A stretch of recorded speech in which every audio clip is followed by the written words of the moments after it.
Bismillahirrahmanirrahim. Assalamualaikum warahmatullahi wabarakatuh. Bapak-bapak, ibu-ibu, mas-mas, mbak-mbak, khususnya adik-adikku sekalian yang dirahmati Allah dimanapun Anda berada. Kembali di Iip Channel bersama saya, Iip Wijayanto. Kali ini kita akan membahas tema saat mantan berharap tidak pernah mengenal orang ketiga. Jadi ada kisah seorang laki-laki yang sebenarnya hidupnya sudah sangat mapan, bahagia, sudah punya istri, sudah punya anak-anak, sudah punya rumah yang bagus, sudah enaklah hidupnya. Tetapi ya manusia itu memang selalu saja tergoda, ya. Kenapa dia jadi mudah tergoda? Karena dia tidak pandai bersyukur dengan kenikmatan yang sudah ada pada dirinya. Padahal ketika manusia tidak bersyukur, maka azab dunialah yang akan dia dapatkan. La'in syakartum la'azidannakum wala'in kafartum inna azabil lasyadid. Allah Subhanahu wa Ta'ala mengajarkan kepada kita, jika kalian pandai bersyukur dengan nikmatku, maka akan aku tambahkan nikmatku untuk kalian.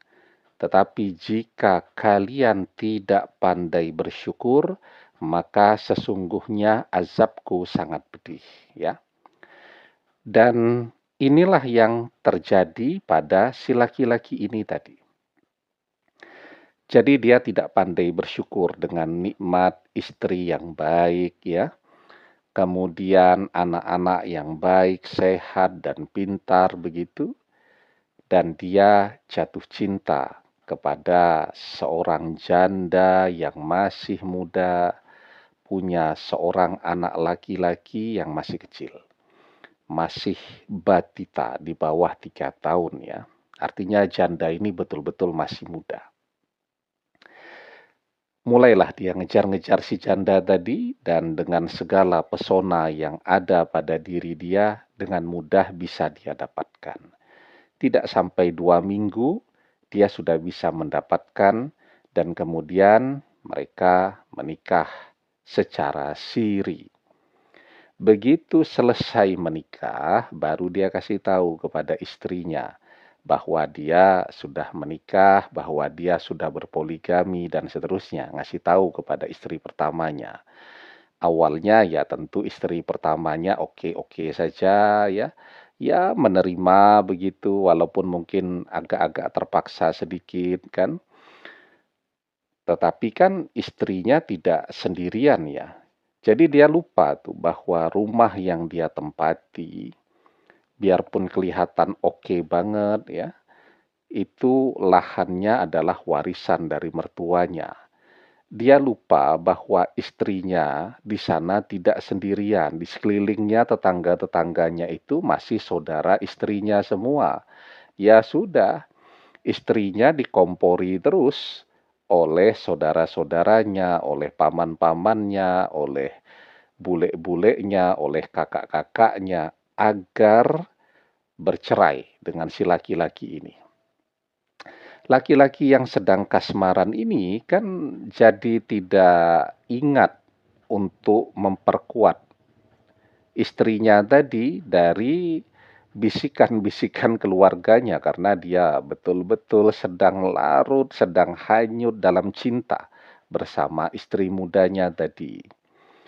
Nah, di dalam perjalanannya, kemudian istri tuanya memaksa bercerai, dan dia diusir tuh dari rumah yang selama ini jadi kebanggaannya, ya, untuk mencitrakan kesuksesannya dan seterusnya. Dia berharap kalau dia diusir oleh istri pertamanya, istri keduanya juga biarpun masih muda sudah punya rumah sendiri, tapi juga pemberian dari orang tua. Istri mudanya ini tinggal di kota itu, sendiri ya, artinya berbeda kota dengan orang tuanya karena sedang kuliah lanjut, ya. Nah, sudah punya rumah juga. Dia berharap diusir dari sini akan diterima dengan bahagia di rumah istri keduanya. Dia lupa istri keduanya itu juga tidak sendirian. Di rumah itu ada pembantu rumah tangga, tetapi itu bukan pembantu rumah tangga biasa. Itu adalah bude dari orang tuanya ya, bude jauh lah gitu, yang menjadi mata-mata bagi orang tuanya untuk melihat tamu siapa saja yang datang, siapa yang sedang dekat dengan anak mereka, janda muda yang cantik luar biasa dan seterusnya itu. Dia lupa itu. Dia diusir dari rumah istri pertama dan dia ditolak di rumah istri yang kedua. Ya terpaksalah. Kemudian tidur di mobil ya dan seterusnya dan seterusnya. Nah, jadi suatu ketika dia sedang sakit tuh. Dia sedang sakit, kebetulan anaknya si istri kedua itu sedang ke rumah simbahnya atau ke rumah orang tuanya si istri kedua tadi sama bude yang jadi asisten rumah tangga dia. Artinya rumah itu sedang kosong. Nah, bisalah dia menumpang di situ ya. Masih sakit nih ya, kan orang sakit kan nggak bisa sehari 2 hari langsung sembuh ya. Ada kan yang memang sakit itu walaupun terlihat ringan ya, demam, batuk pilek begitu, tapi kan butuh istirahat ya. Nah, setelah diusir dan ditolak ke sana kemari itu dia ngekos nih si laki-laki itu. Ngekos begitu, kan kalau namanya sedang sakit di kos-kosan tidak nyaman kan karena kos-kosan selalu rame. Dia butuh istirahat. Nah, dengan sembunyi-sembunyi numpang di rumah istri kedua, tahu-tahu sama istri kedua dipaksa untuk segera pulang ke kos-kosan karena katanya anaknya mau pulang sama budenya ya. Dia sampai memohon, "Tolong dulu agak 2 3 hari," kan sebagai ibunya kan dia bisa saja bilang, "Jangan pulang dulu deh, ini masih kegiatan kuliah, sedang sibuk-sibuknya nih," ya. Kan bisa saja cari alasan begitu kalau memang menyayangi dan mencintai suami ini, ya. Ini kan suami sedang sakit nih.